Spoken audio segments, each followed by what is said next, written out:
রাগ একটা সম্পর্ক ধ্বংস করে দেওয়ার জন্য যথেষ্ট।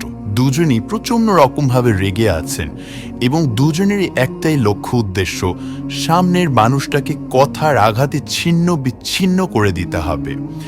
এবং আমি কি বলছি, আমি কি আচরণ করছি, ওটা ওই সময় মুখ্য না। এবং অনেক সময় আমাদের ভিতরে ক্রোধটা এত বেশি তীব্র হয়ে যায় যে সামনের মানুষটাকে যেহেতু আঘাত করতে পারছি না, আমার হাতের কাছে যা আছে ওগুলোকে আঘাত করছি, অ্যাজ ইফ আমি সামনের মানুষটাকে দুমড়ে মুচড়ে মেরে কেটে একাকার করে ফেলছি। বা যেহেতু তাকে আমি থামাতে পারছি না, তাকে আমি পরাজিত করতে পারছি না, আমার পয়েন্ট অফ ভিউ বোঝাতে পারছি না, বেটার আমি আমার নিজেকে হার্ম করি, আমি আমার নিজেকে আঘাত করি, তাহলে হয়তো সামনের মানুষটাকে আমি থামাতে পারবো। এবং অনেক সময় রাগের মাথায় আমরা যদি লাস্ট মোমেন্টটায় দেখি, রাগের মাথায় আমরা এমন কিছু কথা বলে ফেলি, আলটিমেটলি আমি ওটা জীবনেও চিন্তাও করিনি বা আমি ওটা কখনো আমার কল্পনাতেও মিন করিনি। এবং আমরা যখন এই কথাটা বলে ফেলি, সাথে সাথে আমাদের শরীরটা ছেড়ে দেয় এবং আমরা হঠাৎ করে অনুভব করি, আমি এটা কি বলে ফেললাম, এটা আমি কেন বলে ফেললাম, বা এটা আমি কিভাবে বলতে পারলাম।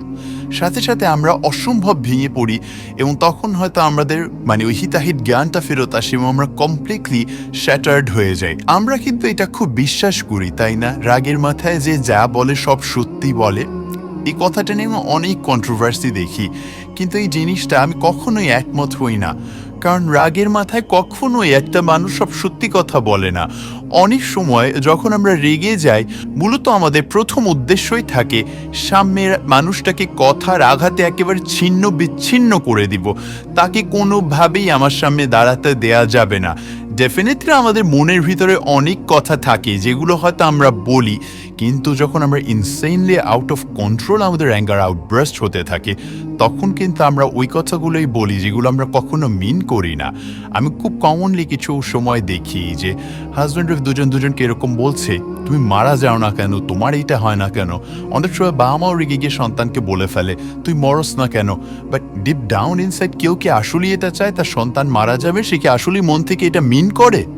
সো আমরা যখন বলি যে একজন মানুষ রেগে গিয়ে যেটা বলে সে আসলেই মিন করে বলে, এটা আসলে কখনো হয়তো ঠিক না। এবং আরও আরেকটা যেটা ব্যাপার আমরা বলে থাকি যে যার রাগ বেশি তার মনটা খুব পরিষ্কার, কারণ ও যে রাগ করে তার যে ঝড় ঝাপটা মনের ক্ষোভ সব প্রকাশ করে দিল, তাহলে এরপরে তো ঠান্ডা হয়ে গেল, মনটা পরিষ্কার হয়ে গেল। তার এই আপু বা ভাইয়া জানেনি তো আমার রাগটা একটু বেশি, কিন্তু আমার মনটা কিন্তু অনেক পরিষ্কার। সম্পূর্ণ ফালতু কথা, সম্পূর্ণ ভুল কথা। এটা সেটা প্রমাণ করে আপনার নিজের অনুভূতির উপরে আপনার নিজের কোনো নিয়ন্ত্রণ নাই। আপনি কখনো আপনার অনুভূতি নিয়ন্ত্রণ করতে চান না, আপনি এটা পারেন না, এবং আপনি সবসময় সামনের মানুষটাকে ব্লেম দিতে চান, তুমিই তো আমাকে রাগায় দাও। কিন্তু আপনি কখনো এটা হিসেব করেন না মানুষ হিসেবে একজন পশু পাখির থেকে আপনার পার্থক্য এখানেই। একজন পশু পাখিকে আমি যদি খোঁচা দিই, ও নিজেকে প্রোটেক্ট করার চেষ্টা করবে, আমি যদি ওকে ভয় দেখাই ও ভয় পাবে। কিন্তু একটা মানুষ কি করবে? সে তো অ্যানালাইসিস করবে যে আসলে কি সিচুয়েশনটাকে আমি থ্রেটেন্ড ফিল করব, এই মানুষটাকে আসলে আমাকে কোনো ক্ষতি করতে চাইছে, বা ওভারঅল সিচুয়েশনটা তো একটা মানুষ অবজার্ভ করবে। মানুষ তো পশু পাখি থেকে এ কারণেই আলাদা যে তার থিঙ্কিং এবিলিটি আছে, তার নিজের ইমোশনের উপরে তার কন্ট্রোল আছে।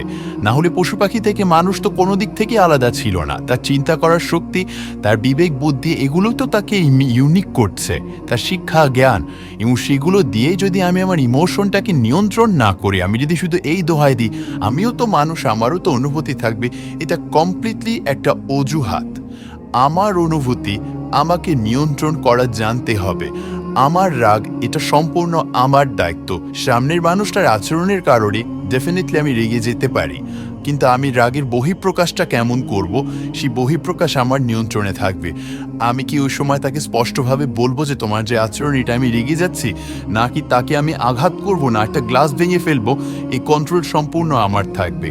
এবং আরও যেটা ইম্পর্ট্যান্ট একটা পয়েন্ট, একটা সম্পর্কে টানা পড়ে নেই, রাগ ভয়ঙ্কর একটা ব্যাপার। কারণ এই রাগের কারণে অপরপক্ষের মানুষটাকে আমি বারবার ক্ষতবিক্ষত করতে থাকি, এবং ওই মানুষটাও ক্ষতবিক্ষত হতে হতে একটা পর্যায়ে আমার সরি আর সে নিতে পারে না। তার কাছে সিম্পলি মনে হয় এটা অনর্থক, কারণ এই মানুষটা মুখে সরি বলে কিন্তু কাজে তার কোনো প্রমাণ আমি দেখি না। আবার অনেকে আমরা এরকম থাকি যে আমার পার্টনার আমাকে বলছেন যে তুমি এই কাজটা করো না, তুমি এই ব্যাপারটা এভাবে চিন্তা করো না, বা এই জিনিসটা এরকম হলে এটা খারাপ হবে। কিন্তু আমরা শুরুতে ঠান্ডা মাথায় তার বলা কথাটাকে গুরুত্ব দেই না।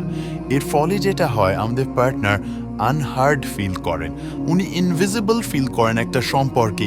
এবং দিনের পর দিন একটা মানুষ, যেটা ছেলে বা মেয়ে যেই হোক না কেন, উনি যদি আনহার্ড ইনভিজিবল ফিল করতে থাকেন, একটা পর্যায়ে ওনার আউটব্রাস্ট আসবে, একটা পর্যায়ে উনি ডেফিনেটলি ম্যাসিভ অ্যাগ্রেশন শো করে ফেলতে পারেন। সো কিছু ক্ষেত্রে একটা সম্পর্কে এটা কিন্তু আমারও রেসপন্সিবিলিটি থাকে, আসলে আমি আমার পার্টনারকে কতটুকু ভিজিবিলিটি দিতে পারছি বা কতটুকু এটা ফিল করাতে পারছি যে she or he is listened. এবং এই জিনিসটা যে আমরা তাদেরকে এটা ফিল করাই না, তখন কিন্তু আমরা আবার এই দায়িত্বটাও নিতে চাই না, এবং আমরা বলি তুমি এত রাগ করছো কেন, এটা কেন, কি হলো। আলটিমেটলি আমি পুরো সিচুয়েশনটাকে ইনস্টিগেট করছি। ডেফিনেটলি আমার পার্টনার তার রাগ কন্ট্রোল করবে, এটা তার responsibility, but as a partner আমারও কিন্তু কিছু রেসপন্সিবিলিটি থাকে, যেটা আলটিমেটলি আমি কি এমন কিছু করছি যেটা আমার পার্টনারকে বারবার ট্রিগার করছে, এবং আমি যে কাজটা করছি এটা যদি আসলেই প্রবলেমেটিক হয়, ডেফিনেটলি এটা আমার পার্ট অফ রেসপন্সিবিলিটি।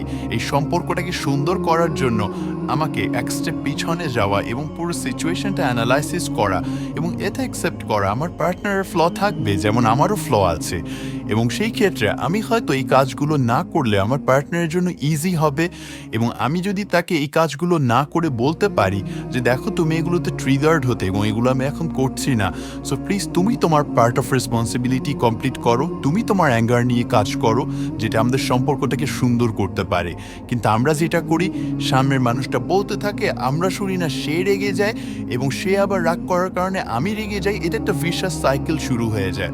আরেকটা যেটা খুব ইম্পর্টেন্ট পার্ট, আমি যখন রেগে যাচ্ছি অনেক সময় আমরা এক্সপেক্ট করি যে আমি ঠিকই আমার পার্টনারকে যা ইচ্ছা তাই বলতে পারবো, তার বাবা মা তুলে, ভাই বোন তুলে, তার সংসার নিয়ে তার উঠতে বসতে হাজারটা খুঁত আমি ধরতে পারবো। কিন্তু আমার পার্টনার যদি ভুলেও আমার দিকে একটু তাকায় অন্যরকম, বা ভুলেও একটু উচ্চারণ করে যে তোমার এই কাজটা এইরকম, বা যদি সিম্পলি বলে যে দেখো আম্মা যে কাজটা করছে এটা আমার কষ্ট হয়েছে, সাথে সাথে আমার আউটব্রাস্ট আসবে, কত বড় সাহস তোমার, তুমি আমাকে নিয়ে কথা বলো, আমার ফ্যামিলিকে নিয়ে কথা বলো। আমরা ওটা নিতে পারি না। কেন? আমি যেই মুখভঙ্গিতে, যে অঙ্গভঙ্গি করে, বা যেই টোনে, বা যেই বিষয়গুলো নিয়ে আমি আমার পার্টনারকে বলি, সেম ডেলিভারি যদি আমাকে দেওয়া হয়, আমি তাহলে নিতে পারবো না কেন? এটা কি হিপোক্রেসি না? এটা কি কাইন্ড অফ রিলেশনশিপটা একতরফা হয়ে যাবে না? সো ওভারঅল এই জিনিসগুলো না আমরা সম্পর্কে কখনো মাথায় রাখি না। আমরা যেটা ফিল করি, এই সম্পর্কে আমার পার্টনার আমাকে কি দিচ্ছে এবং আমি কি দিচ্ছি, এই হিসেবটা আমরা আসলে অনেক বেশি কম করি।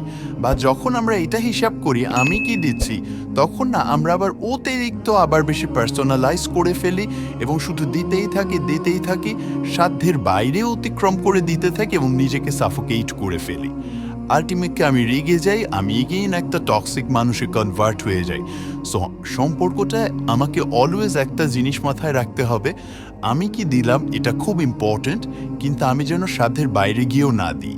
সো ফার্স্ট ইকুয়েশন অলওয়েজ আমি এটাই করব, আমি কি দিচ্ছি, আমি কি আমার অ্যাঙ্গার অফার করছি, আমি কি হিপোক্রেসি অফার করছি, বা আমি কি তাকে কাইন্ড অফ আমার রিল্যাক্টেন্সি অফার করছি, কি আমি অফার করছি। এবং আরও যেটা ইম্পর্টেন্ট, আমি যে দিচ্ছি তাকে, এই বেয়াটাকে আমি আমার সাধ্যের বাইরে গিয়ে দিচ্ছি এবং তার এক্সপেকটেশন লেভেল হাই করে ফেলছি বারবার। সো ওভারঅল এই সিনারিওগুলো যদি আমরা খেয়াল না করি, এই সম্পর্ক আস্তে আস্তে ভেঙে যাবে। এবং আরও যেটা ইম্পর্টেন্ট, যদি আমাদের রিলেশনশিপে আমরা আসলে অনেক দিন ধরে ছোট বিষয়গুলো জমতে স্ট্রাগল করতে থাকি, সাফার করতে থাকি, এইটা খুব ইম্পর্টেন্ট আমি যেন ওই বিষয়গুলো অ্যাড্রেস করি, যে এই বিষয়গুলো আমাকে কষ্ট দিচ্ছে, এগুলো আমাদের ভেতরে দূরত্ব তৈরি করছে। এবং একটা সম্পর্কে ডিসকাশন খুব জরুরি, খোলা মনে ডিসকাশন করা, আমি এভাবে প্ল্যান করছি, জীবনটা কীভাবে সাজাচ্ছি, তা আমার পছন্দ না। আমরা না ওই সময়টাতে এক্সকিউজ দেওয়ার চেষ্টা না করি, আমরা ওটা শুনি।